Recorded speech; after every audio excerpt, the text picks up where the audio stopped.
നമുക്ക് top students ആവാൻ എല്ലാവർക്കും സാധിക്കും. പക്ഷെ നിങ്ങൾ അതിന് ചെയ്യേണ്ടതെന്ന് വെച്ചാൽ ക്ലാസ്സിൽ നിങ്ങൾ ശ്രദ്ധിച്ചിരിക്കുക.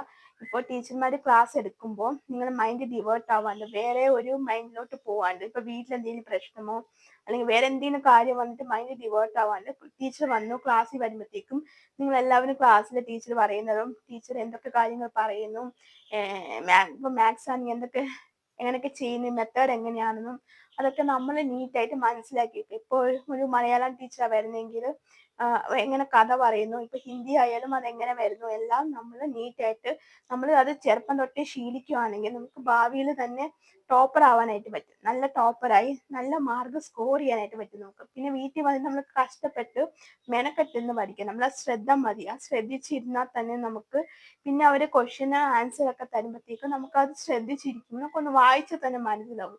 അങ്ങനെയാണ്. അപ്പൊ നിങ്ങൾ ഇതൊക്കെ ഫോളോ ചെയ്യുക. ഓക്കെ, ഇത് നിങ്ങൾക്കുള്ള ടിപ്പാണ്. നിങ്ങൾ ഇത് ക്ലാസ്സിൽ ശ്രദ്ധിക്കുക. നല്ലപോലെ ശ്രദ്ധിച്ചു കഴിഞ്ഞാൽ നിങ്ങൾക്കും ഇതുപോലെ ടോപ്പർ ആവാനായിട്ട് പറ്റും. ഓക്കെ, അപ്പൊ നിങ്ങൾ ഈ ഒരു മെത്തേഡ് ഒന്ന് ഫോളോ ചെയ്യുക. ഇതാണ് എല്ലാ സ്റ്റുഡൻസും, മിക്ക സ്റ്റുഡൻസും ഇങ്ങനെയാണ് ഫോളോ ചെയ്യുന്നത്. സോ അതുകൊണ്ടാണ് അവർക്ക് ക്ലാസ് ടോപ്പർ ഒക്കെ ആവാനായിട്ട് പറ്റുന്നത്. അപ്പൊ നിങ്ങളും ഇതുപോലെ ശ്രമിക്കുക. ഓക്കെ.